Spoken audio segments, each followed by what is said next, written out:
Hey guys, Rolando Rodriguez here with xgains.com. We got workouts that work, eats to satisfy, and everything else you need to reach your lifestyle goals.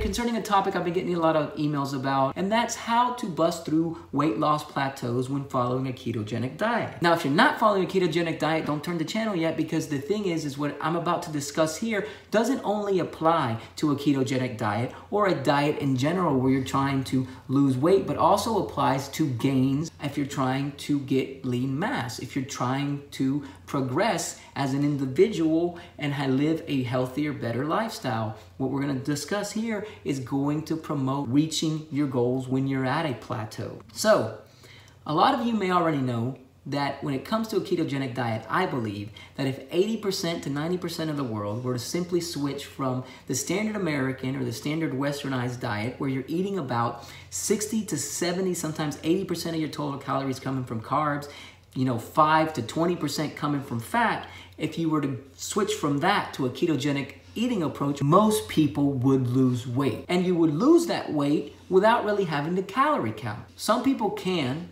I'm one of them, overeat on really any eating approach. And though a calorie is not a calorie per se, when you're trying to bust through plateaus, or you're trying to get ripped, or you're trying to reach, the last 5% of your goal, you gotta start focusing not only on the quality or the types of food that you're eating, but the amount of food that you're eating. A good tip, especially if you're running a caloric deficiency, to follow if you hit a plateau is to introduce caloric cycling. So if your daily caloric intake goal is 1700, instead of going to hit 1700 every single day on a flat line, you calorie cycle so that the average of the entire week equals 1700. So on Monday you might eat 2100, on Tuesday you might eat 1500, on Wednesday you might eat 2500, on Thursday you might eat 1200, and so on and so forth, so that you're not trying to hit that 1700 calorie goal on a daily basis, but you're actually switching to a weekly average, okay? So that your body doesn't really know that you're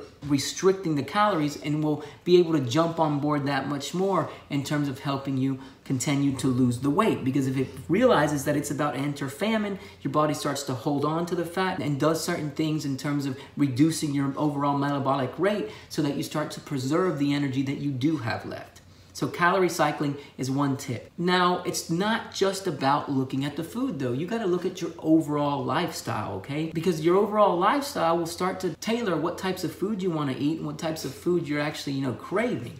But you gotta look at the amount of sleep that you're getting. This is crucial for everybody, guys. If we don't get enough sleep, which I've discussed earlier, our hormones are off the next day, our metabolic rate might drop, we actually start craving certain foods that are not gonna help us reach our goal per se, and we start decreasing our ability to maximize output in terms of what we're doing at the gym, and also our ability to handle stress. So if you're not getting at least 7 hours of sleep and you hit a plateau, I would suggest starting tomorrow, you hit 7 hours of sleep and you try to make that happen. If you're getting too little sleep, if you're getting too much stress, they're both gonna work negatively towards you reaching your optimal body composition or whatever goal you wanna reach, okay?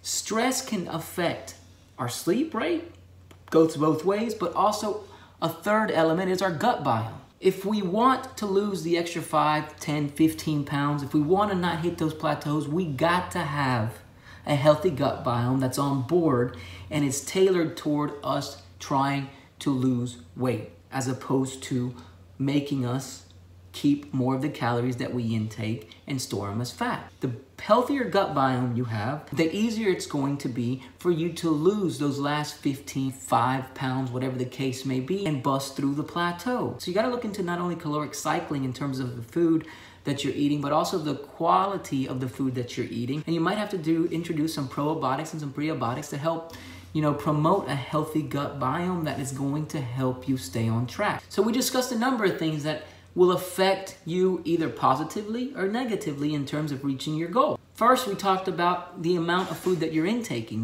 the calories, because a calorie is not a calorie in my opinion, but when you're hitting a plateau or you're trying to strive, to that last 5% of reaching your goal, you might have to start looking at it, especially if you can overeat like I do. So look at the amount of calories that you're intaking and think about calorie cycling.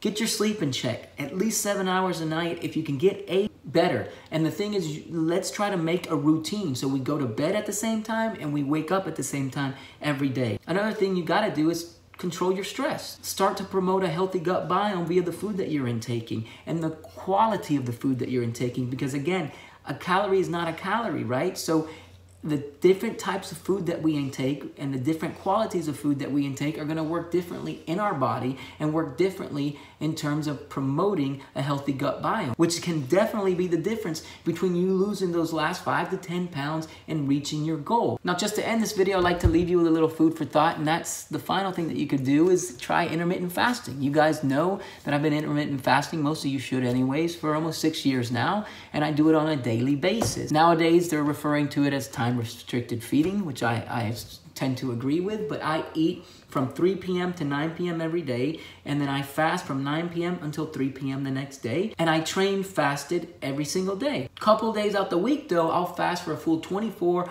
or maybe even 36 hours, and I choose that depending on, how I feel and what types of food I'm gonna be eating that night. If I really wanna indulge and overeat, I might fast for a full 24 hours. If I feel really bloated and just feel like I need a reset, I might fast for 36 hours. So to count them down again, caloric cycling, quality of food, sleep, stress, gut biome, intermittent fasting. All things that you can introduce to try to bust through the plateau. Just because you're at a plateau does not mean that you can't continue to move forward.